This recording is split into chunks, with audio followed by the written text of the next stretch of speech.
Ladies and gentlemen, the very word secrecy is repugnant in a free and open society, and we are, as a people, inherently and historically opposed to secret societies, to secret oaths, and to secret proceedings. We decided long ago that the dangers of excessive and unwarranted concealment of pertinent facts far outweighed the dangers which are cited to justify it. Even today, there is little value in opposing the threat of a closed society by imitating its arbitrary restrictions. Even today, there is little value in ensuring the survival of our nation if our traditions do not survive with it. And there is very grave danger that an announced need for increased security will be seized upon by those anxious to expand its meaning to the very limits of official censorship and concealment. That I do not intend to permit to the extent that it's in my control. And no official of my administration, whether his rank is high or low, civilian or military, should interpret my words here tonight as an excuse to censor the news, to stifle dissent, to cover up our mistakes, or to withhold from the press and the public the facts they deserve to know. For we are opposed around the world by a monolithic and ruthless conspiracy that relies primarily on covert means for expanding its sphere of influence, on infiltration instead of invasion, on subversion instead of elections, on intimidation instead of free choice, on guerrillas by night instead of armies by day. It is a system which has conscripted vast human and material resources into the building of a tightly knit, highly efficient machine that combines military, diplomatic, intelligence, economic, scientific, and political operations. Its preparations are concealed, not published. Its mistakes are buried, not headlined. Its dissenters are silenced, not praised. No expenditure is questioned, no rumor is printed, no secret is revealed. That is why the Athenian lawmaker Solon decreed it a crime for any citizen to shrink from controversy. But I am asking your help in the tremendous task of informing and alerting the American people, confident that with your help, man will be what he was born to be, free and independent.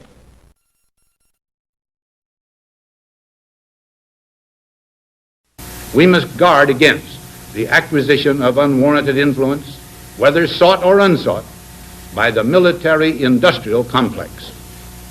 The potential for the disastrous rise of misplaced power exists and will persist.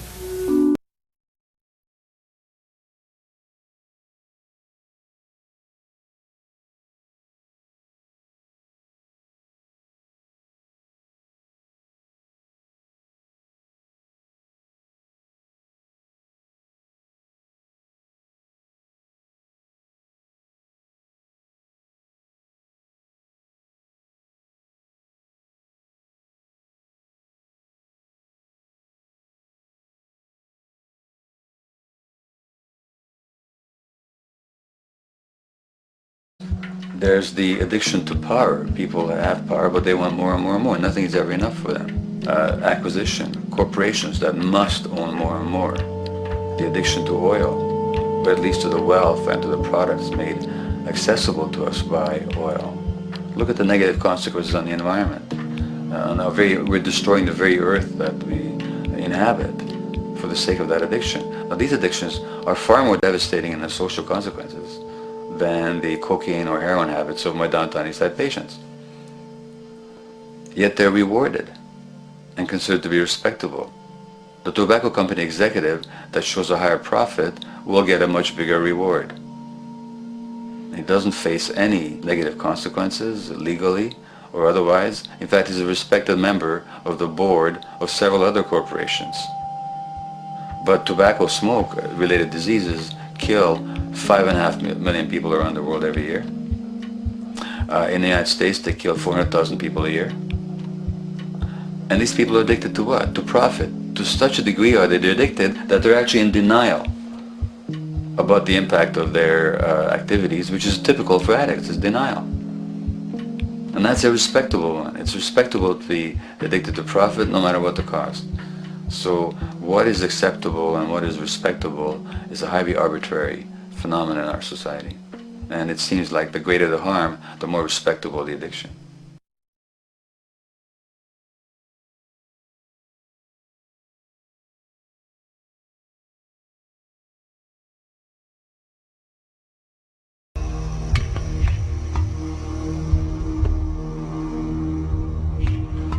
Dr. Adam Weishaupt was born on February 6, 1748 in Ingolstadt in a city in Bayern, or Bavaria, Germany. This interesting character was the son of a rabbi and converted to Catholicism after his father's death. After studying French philosophers such as Voltaire, he supposedly learned the teachings of Satanism in the French royal court. World-famous central banker Mayer Amschel Rothschild of the Rothschild dynasty chose Weishaupt to create the Coven of Golden Dawn, which to this day is Rothschild's private coven.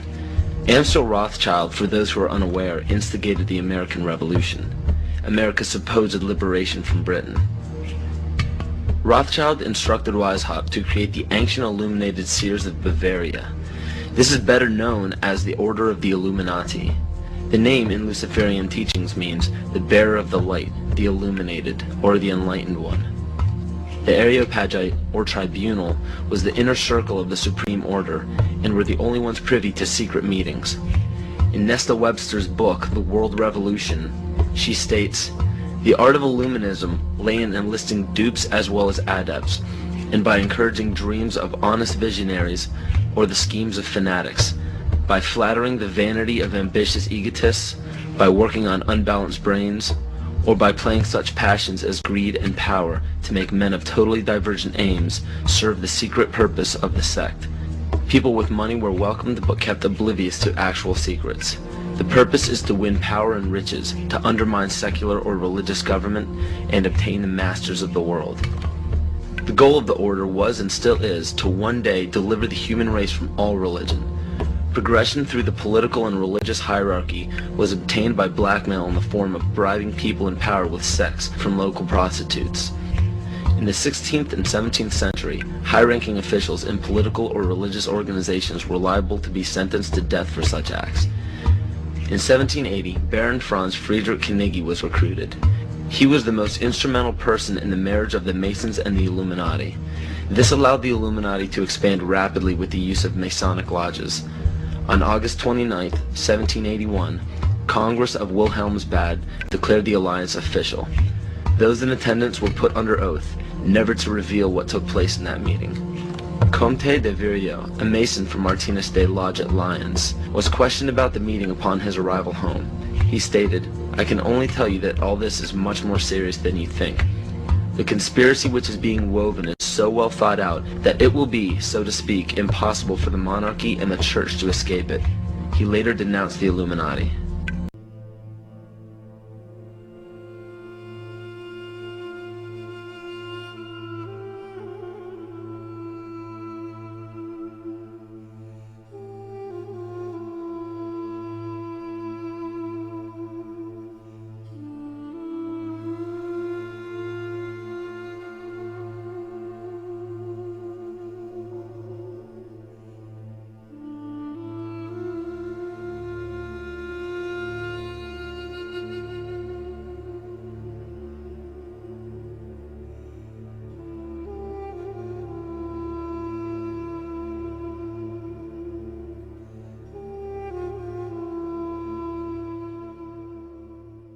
Leopold and Nathaniel Rothschild became the next generation of godfathers to take charge of the family fortune. They were like the Parker brothers of Monopoly, and they played the game like they invented it. The brothers were the world champions, and that's because they knew the secret to winning. The secret to winning was to cheat, and the best way to cheat was to become the banker and rewrite the rules. So that's exactly what they did. Since the U.S. Congress was already in charge of the rules in the Federal Reserve Bank, winning the U.S. version of Monopoly meant they would have to outsmart Congress. So they sent Jacob Schiff, their trusted lifelong friend and neighbor from Frankfurt, Germany, to New York City, and they put him in charge of their friend company called Kuhn and Loeb. Then they ganged up with other big players by investing in Rockefeller Oil, Harriman Railroads, Carnegie Steel, and Brown Brothers Investment Banking. By 1901, the Rothschilds had amassed $22.2 billion in U.S. assets.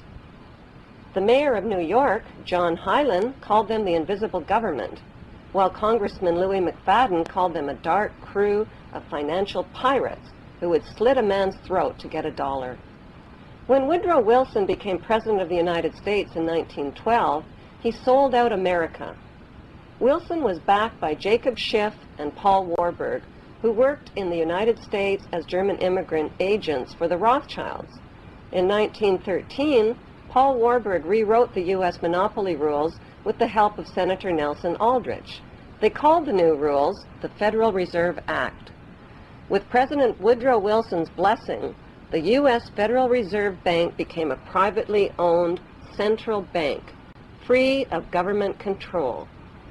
The pirates divvied up the private stock in America's money supply and made Rothschild agent Paul Warburg head of the U.S. Federal Reserve. To collect their bounty, they also created the Income Tax Act and the hated IRS. With the stroke of President Wilson's treasonous pen, the banker gangsters became the Fed in 1913 and have owned a virtual monopoly over the U.S. economy and the taxpayers' money ever since. A curious side note to the creation of the Federal Reserve is connected with the sinking of the luxury liner Titanic in 1912. Few realize that the Titanic was owned by mega financier J.P. Morgan, who was a key player in the formation of the Fed. In 1912, three powerful millionaires, John Jacob Astor, Benjamin Guggenheim, and Isidor Straus, opposed the formation of a United States central bank. These three men, as well as Morgan, were booked to sail on Titanic's maiden voyage. But at the last minute, Morgan canceled. On the fateful night of April 14, 1912, Titanic struck an iceberg and sank. 1,178 passengers perished, including Astor, Guggenheim, and Straus. J.P. Morgan survived, and the following year, on December 13, 1913, the Federal Reserve Act was signed by President Woodrow Wilson.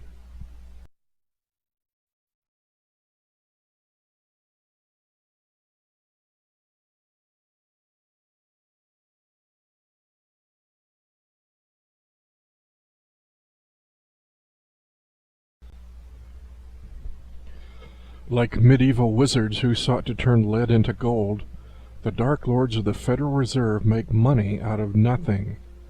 Loan it to our government, then charge interest on the loans, thus transforming the nation's entire population into perpetual debt slaves.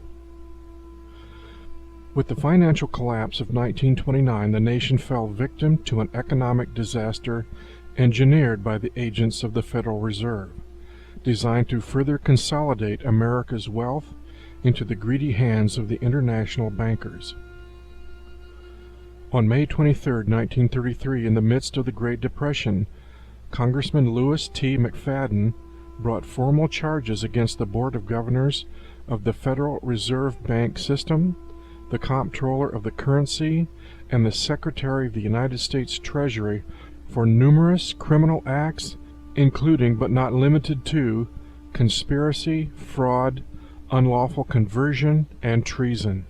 Congressman McFadden stated, "We have in this country one of the most corrupt institutions the world has ever known. I refer to the Federal Reserve Board. This evil institution has impoverished the people of the United States and has practically bankrupted our government. It has done this through the corrupt practices of the moneyed vultures who control it."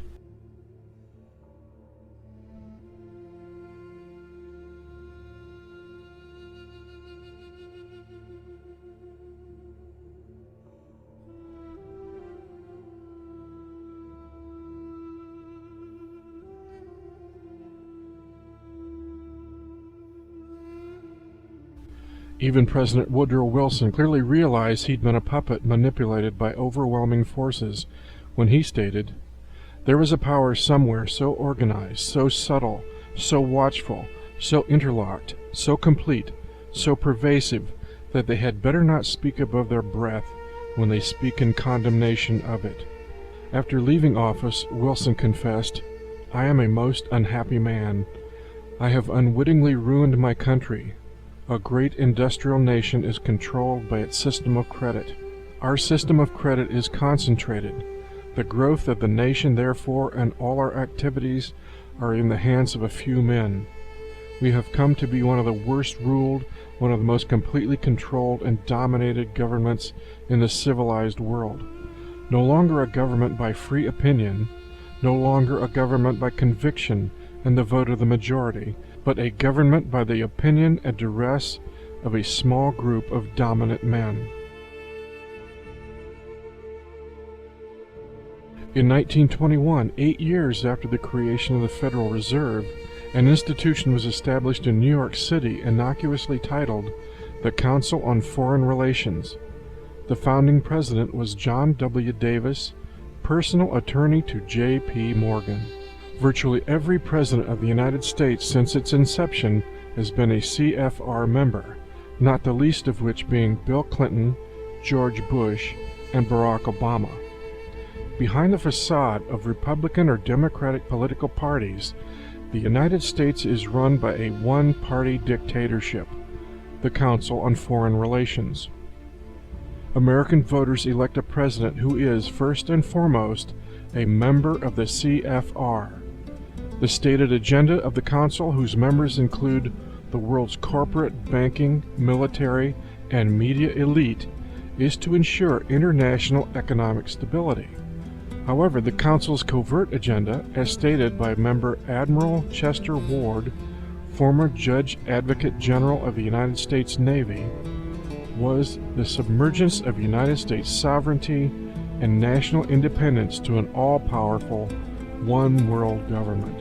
The Council on Foreign Relations, as well as the Federal Reserve, both act in concert to cripple the national economy and further dismantle United States constitutional authority.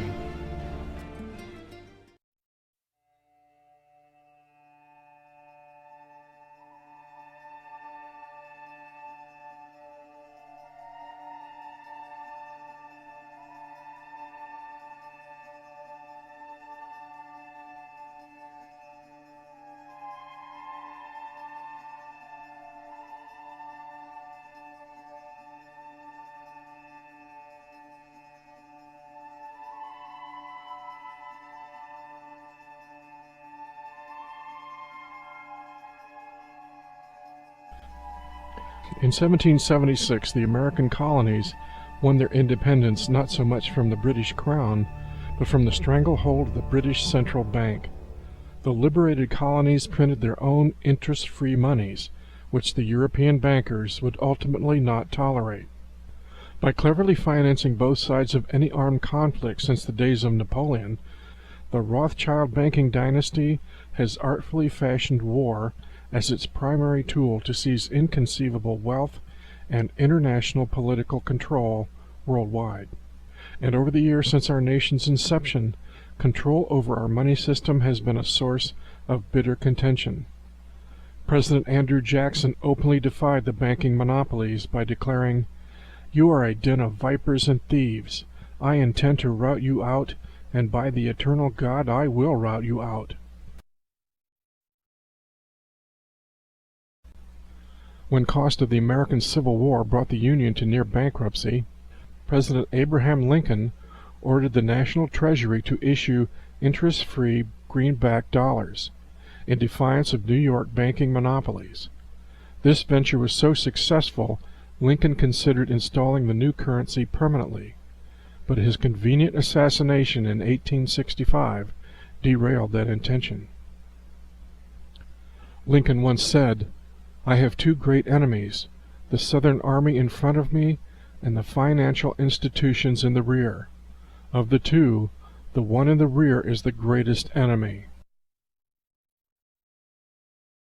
In 1881, President James Garfield also stood against the dangerous influence of the banking monopolies.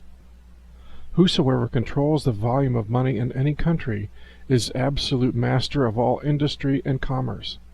And when you realize that the entire system is very easily controlled, one way or another, by a few powerful men at the top, you will not have to be told how periods of inflation and depression originate. Within weeks of releasing this statement, President Garfield was assassinated. Since 1913 and the solid installation of the United States Central Bank, the Federal Reserve, the world has experienced the worst economic depressions and most devastating wars in all human history. And concurrently with each war, the banking monopolies have secured more wealth and more complete political control over the entire human race.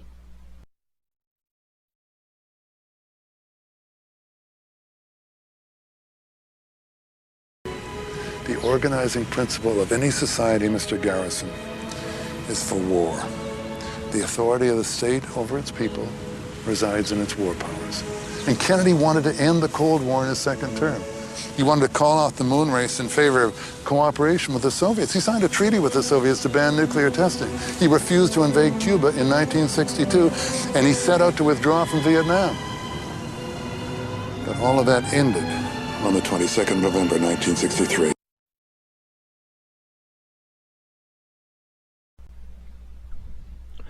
By 1961, both President Dwight Eisenhower and his replacement, John F. Kennedy, held growing misgivings about the dangerous, incestuous, interlocking associations between the banking cartels, defense conglomerates, and intelligence agencies. Thanks to the Cold War scam, more wealth and power was becoming vested in the military-industrial complex than the nation itself.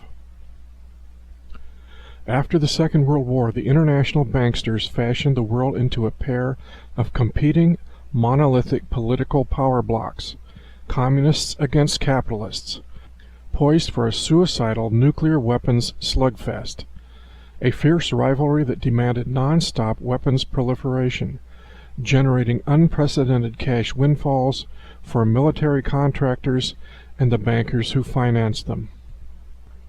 To advance this Cold War farce, a covert invasion of Cuba was staged by the CIA in April of 1961.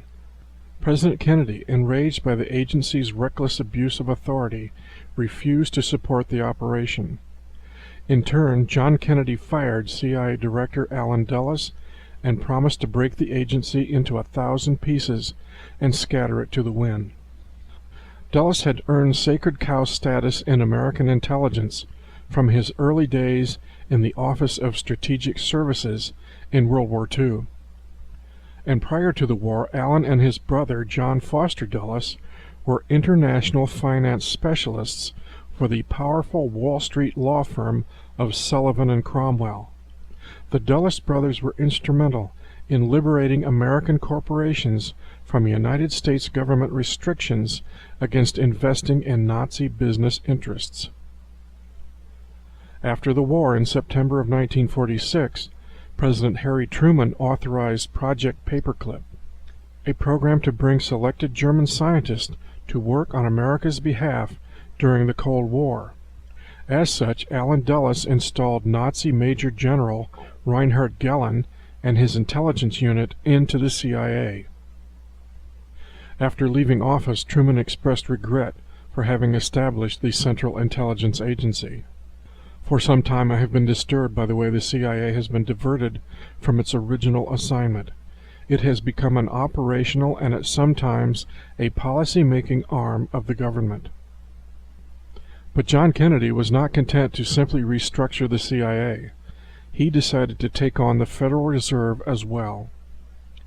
According to the research of investigative reporter Jim Marrs, Kennedy apparently reasoned that by returning to the Constitution, which states that only Congress shall coin and regulate money, the soaring national debt could be reduced by not paying interest to the bankers of the Federal Reserve System, who print paper money, then loan it to the government at interest. Kennedy called for a return of America's currency to the gold standard and the dismantling of the Federal Reserve System. He moved in this area on June 4, 1963, by signing Executive Order 11110, which called for the issuance of $4.3 trillion in United States notes through the United States Treasury, rather than the traditional Federal Reserve System. That same day, Kennedy signed a bill changing the backing of $1 and $2 bills from silver to gold, adding strength to the weakened U.S. currency. Kennedy had announced a crackdown on offshore tax havens and proposed increase in tax rates on large oil and mining companies. He supported eliminating tax loopholes which benefit the super-rich. His economic policies were publicly attacked by Fortune magazine, the Wall Street Journal, and both David and Nelson Rockefeller.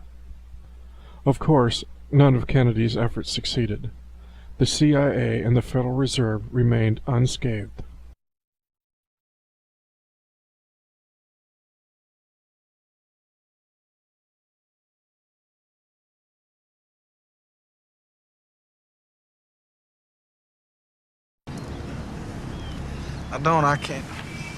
I can't believe it. They killed him because he wanted to change things.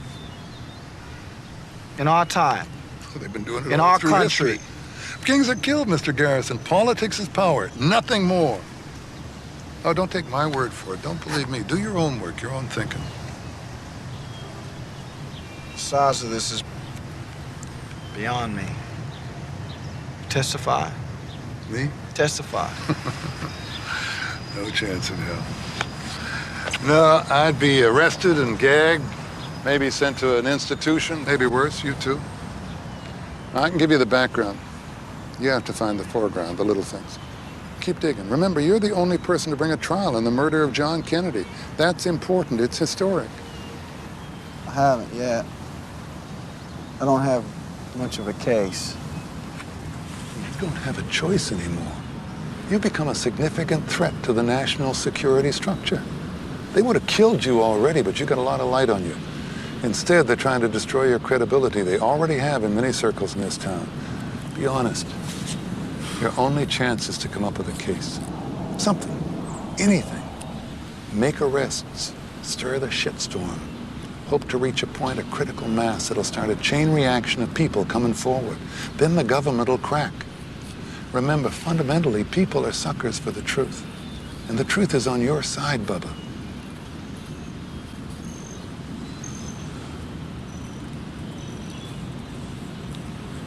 I just hope you get a break.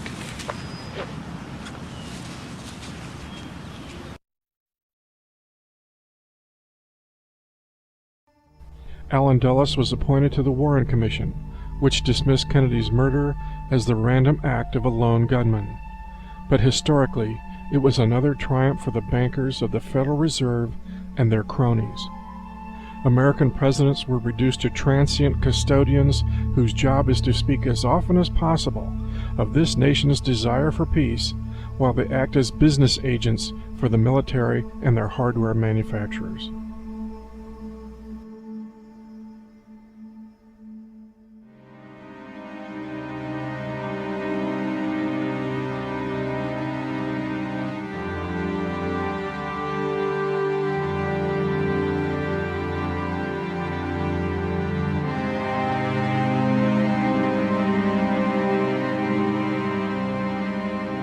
Smoke, 105, 2 pounds.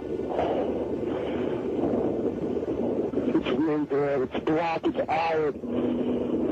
My wife thinks I'm all right. I called her and said I was leaving the building. I was fine. I am banged. For 3 of us, 2 broken windows. Oh, God!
This is Aaron Russo, a filmmaker and former politician.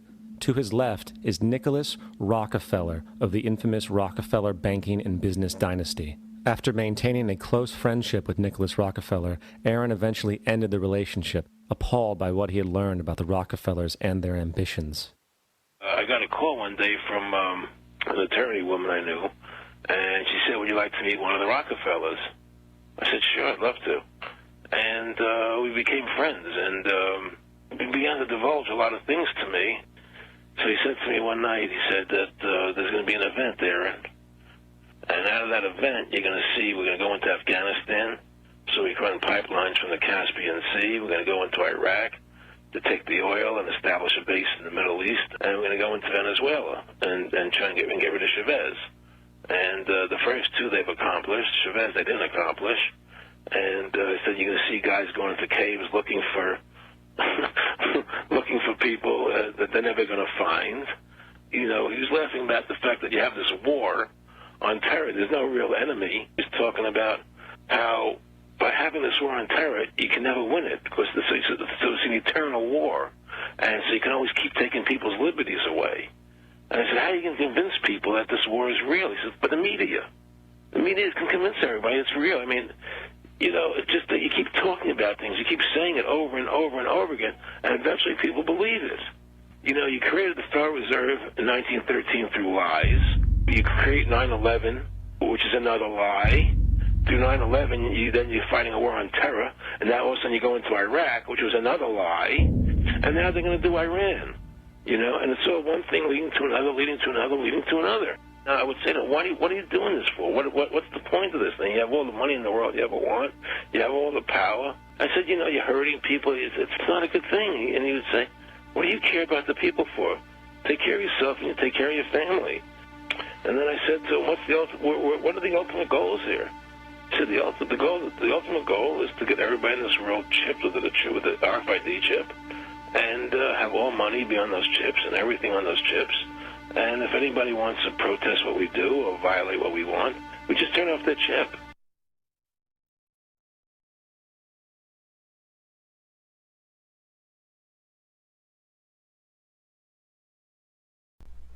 Russo also noted that Nicholas Rockefeller was keen to stress that the people have to be ruled by an elite and that one of the tools of such power was population reduction, that there were too many people in the world and world population numbers should be reduced by at least half.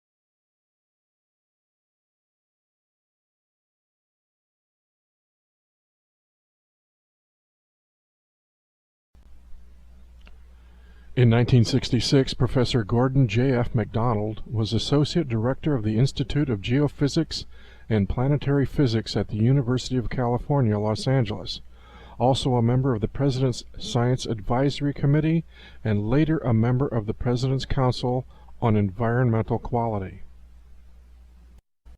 Professor MacDonald developed ideas for using the environment as a weapons system. And from the chapter How to Wreck the Environment from his book Unless Peace Comes, he describes the use of weather manipulation, climate modification, polar ice cap melting, ozone depletion techniques, earthquake engineering, ocean wave control, and brainwave manipulation using the planet's energy fields. In other words, turning the planet itself into a weapon of mass destruction. In 1970, Zbigniew Brzezinski, one of the founding directors of the Trilateral Commission, stated in his book, Between Two Ages, technology will make available to the leaders of major nations techniques for conducting secret warfare, of which only a bare minimum of the security forces need to be appraised.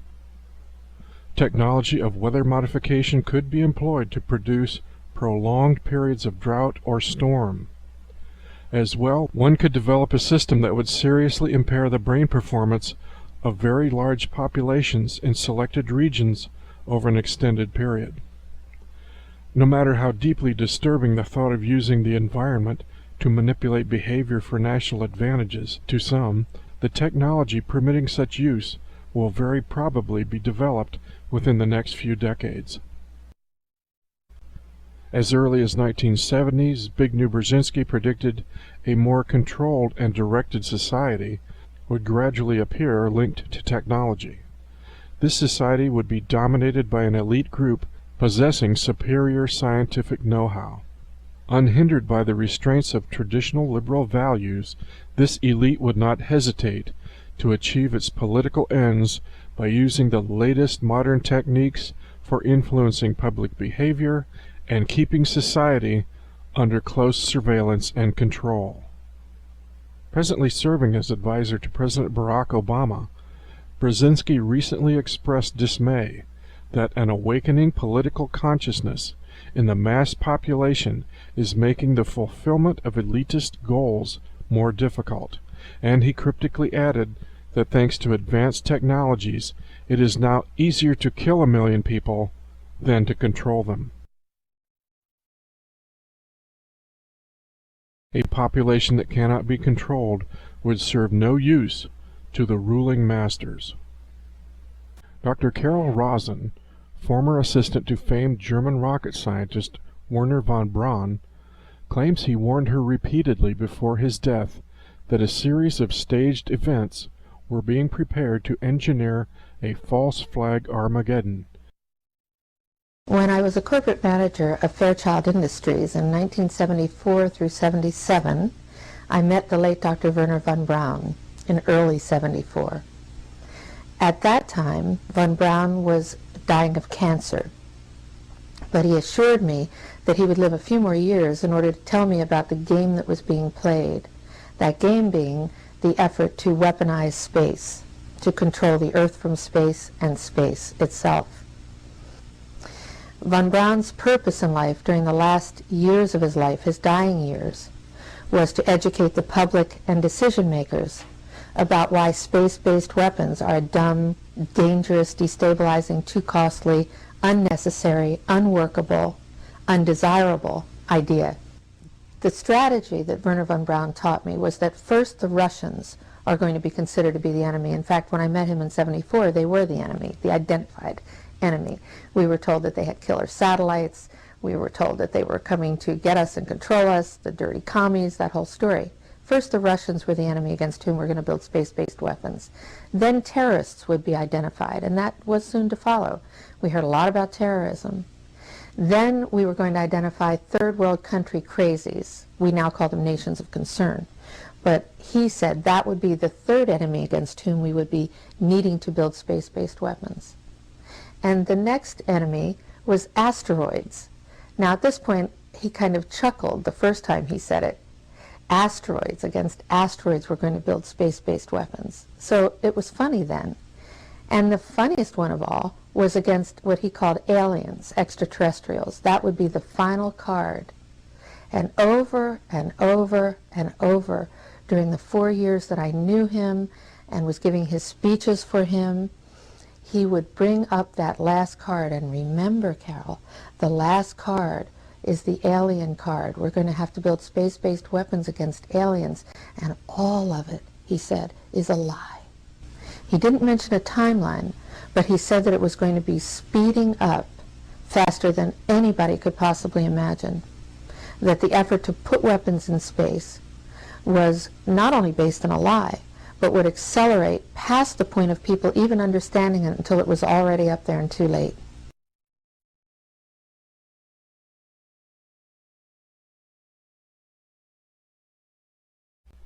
A top-secret study group was assembled in 1963 at an underground bunker in Pennsylvania to propose viable alternatives to war.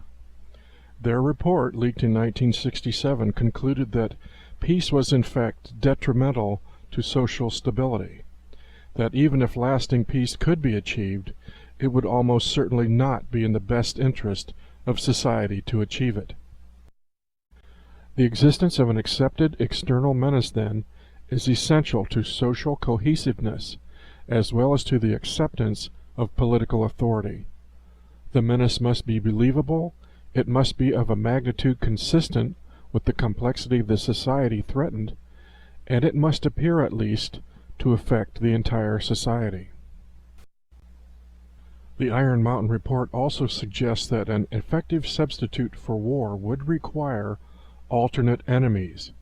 It goes on to say that gross pollution of the environment could eventually replace the mass destruction by nuclear weapons as a threat to the survival of the human species.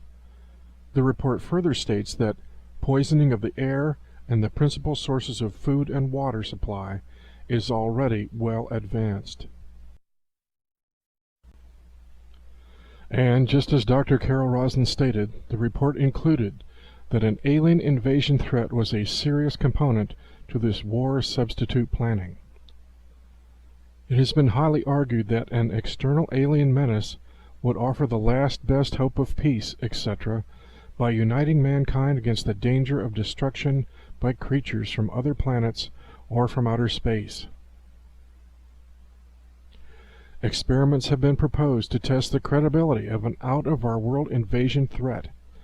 It is possible that a few of the more difficult-to-explain flying saucer incidents of recent years were in fact early experiments of this kind.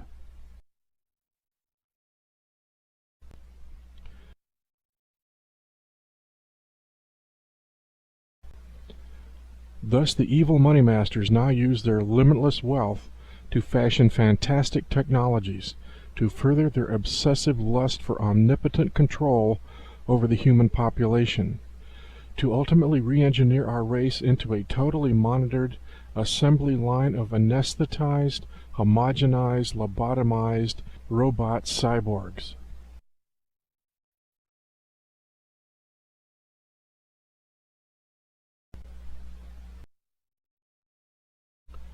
The great body of the people mentally incapable of comprehending the tremendous advantages that capital derives from the system will bear its burdens without complaint and perhaps without even suspecting that the system is inimical to their interests. The enemy within is in truth the inertia of mass public complacency and ignorance, and a handful of cunning, predatory, ambitious men use this to their own advantage, and by so doing these men have gained unto themselves fantastic wealth and global political power, while reducing the rest of the planet's population into oblivious, submissive debt slaves. In 1776, the brilliant architects of America's Constitution specifically designed a government to protect its citizens against the chronic plague of political abuses dispensed by European monarchies for centuries. But this constitutional system is only as effective as the steadfast vigilance of the nation's citizens to protect and maintain it. We the people have been mandated with this responsibility, and are the only ones who can serve this duty. We the people are the only ones who can deliver ourselves from political or economic slavery, whether imposed from without or imposed from within. The great tragedy of World War II was not that a ruthless, homicidal dictator led his country to total destruction, but that the vast population of a great, God-fearing, Christian German nation complacently stood by and allowed him to do so. Sadly, the citizens of each nation ultimately get the government they deserve. John F. Kennedy was the last president to actually fight for the Constitution, and when he died, rather than take up his crusade, the American people looked the other way. And conversely, our nation is once again burdened with the same chronic economic and political abuses the Founding Fathers fought to liberate us from 200 years earlier. Since November 1963, Kennedy's 9 successors have been carefully appointed custodians who obediently serve the vast money interests that place them into power. Modern presidential candidates have become irrelevant mannequins that posture and parade before television cameras to maintain a facade of popular party politics. But once in office, they simply serve the masters who finance their elections. So, how many more courageous leaders have to die? How many more trade towers have to blow up? How many more American soldiers have to be sacrificed in needless wars? How many more impotent presidents must we endure before the people of this nation will rise up and take their country back? When will we the people finally triumph over the enemy within?